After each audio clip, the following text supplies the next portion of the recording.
Okay, we're continuing on learning about prime numbers here, and today we're going to be looking at what's called a prime factorization of a number, and that's a big mouthful. So let's kind of pick it apart a little bit. First of all, you know what prime numbers are. They're numbers that can only be divided by themselves and 1, okay? And factors are numbers that divide into some other number. Like if I look at the number 12, it's got factors of 1 and 2 and 3 and 4 and 6 and 12 because all these numbers divide into 12. So these are the factors of 12. Well, when we do a prime factorization of a number, like the number 40, is we're looking for a list of prime numbers, specifically prime numbers, that multiply all together to get that number. So maybe, let's just take a shot here. Maybe it's 2, 3, and 5. Let's see if that multiplies together to get 40. 2 times 3 times 5 is 30. So no, they don't. That's not the prime factorization of 40. So what we'll do is find a smarter way to find a prime factorization than just guessing a bunch of prime numbers and multiplying them together and see if they work. Okay, eventually we'll get the right answers, but it'll take a long time. So we're going to be doing that. Sometimes people ask, well, why would you do that? It does help when you're trying to find like least common multiples or greatest common factors, things like that. There's some other ways that being able to find the prime numbers that multiply together to get some other number can be helpful. So let's look at specifically at 40. So if we were in class, I'd throw the number 40 up on the board and I'd say, hey, somebody tell me two numbers that multiply together to get 40. And somebody might say, hey, oh, how about 4 and 10? And so I'd write those down, and I'd say, you're right. 4 times 10 can multiply together to get 40. Now I'm going to ask you a question. Is 4, for instance, a prime number? And you'd say, well, no, because it can be divided by 2 as well, besides 1 and 4. So I'm going to ask you, can you split 4 up into two other numbers? And yeah, you can split it up into 2 and 2. Can you split 10 up into two other numbers? Well, yeah, you could split 10 up into 2 and 5. Okay? Well, can you split up any of these numbers here? No, they're all primes. Okay? And it turns out that since these two numbers multiplied together to get 40, and these two numbers multiply together to get 4, and those two numbers multiply together to get 10, that if I multiply all of them together, I actually get back to 40. So we've actually found right here the prime factorization of 40.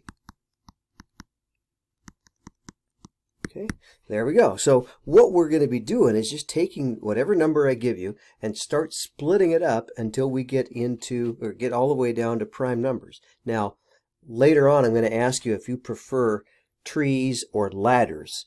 And what that means is this. This method is called the tree method for finding prime factorization. We just basically split it up, and it looks kind of like an upside down tree, or maybe a tree with roots. And there's another method that involves ladders, in a sense, that some people like as well. For now, we're just going to use the tree method. Okay, so let's go on to another number here. How about the number 84? Okay, well, can you think of any numbers that divide? I'm sorry, that you could split 84 up into? Well, if you can't think of any, you could just look and say, well, can you think of a number that divides into? Well, yeah, 2 will divide into 84. Wouldn't you get 2 and what, 42? Okay, well, 2 is a prime number, right? So can you think of any two numbers that multiply together to get 42? Well, lots of people might think of, say, 6 and 7. And you said you couldn't split up 2. Can you split up 6? Well, yeah, you can split 6 up into 2 and 3. Can you split up 7? No, it's prime already. So if you look down at the bottom of the roots, or the ends of the branches for each of these things, you take all these numbers that are at the ends and write them in order from smallest to largest, 2, 2, 3, 7, and multiply them together. Now you've found the prime factorization for 84. So we're just taking these numbers and splitting them up into different ways, and you can do that whichever numbers you want to start with. So like if you start with 300, you can start with 3 and 100. Okay, you can start with 10 and 30. You can start with 20 and 15. It really doesn't matter what what you start with. So I think I'll start with 20 and 15. I'll say, well, look, 300 splits up into 20 and 15. Okay, but 20 splits up into things, right? So let's split 20 up into, I don't know, how about 4 and 5? Okay, that works. You could use 2 and 10, doesn't matter. Can you split up 4? Well, yeah, you can split 4 up into 2 and 2. Can you split up 5? No, it's already prime. Okay, now let's go over here. Can you split up 15? Yeah, you can split 15 into 3 and 5. Okay, can you split up 3 or split up 5? No. So what you do now is find all the numbers that are at the end of the branches, 2, 2, 5, 3, 5. Write them in order, 2, 2, 3, 5, 5.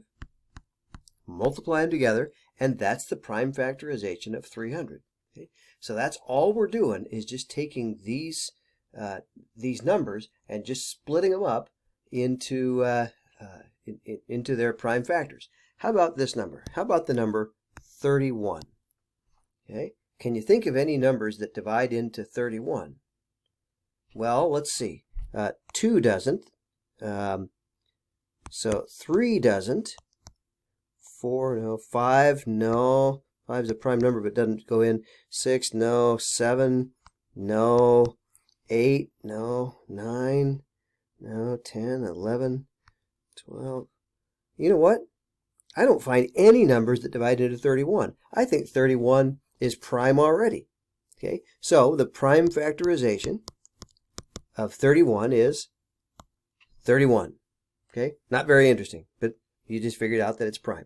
Okay, so for every one of these, we're using what a lot of people like to call the tree method for just splitting up a number and finding out what are its prime factors. So let's look at another one here. How about the number 128? Okay. Well, can you think of any two numbers that multiply together to get 128?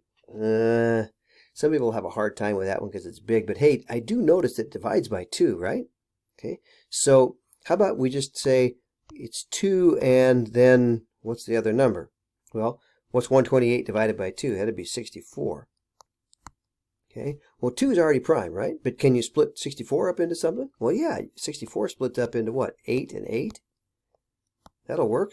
Okay, can you split up 8? Yeah. 2 and 4. You can't split up 2, but you can split up 4.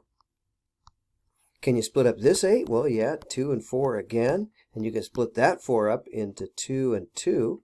Okay, so now we got to be kind of careful because you got to find all the numbers at the very ends of the lines here, and some people like to just circle them as they go around here.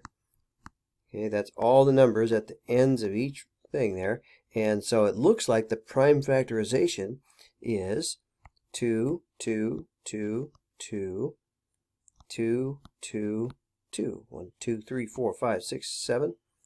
1, 2, 3, 4, 5, 6, 7. Okay, we're good. Multiply them all together. And you're done. You've got the prime factorization of 128. It's 7 2s all lined up. Okay, so I think what I'm going to do is stop there for now. We'll talk later about what the ladder method is for doing these things, or if you want to look it up, you could probably find it. But for now, you know how to find the prime factorization of any number. Okay, that'll do it.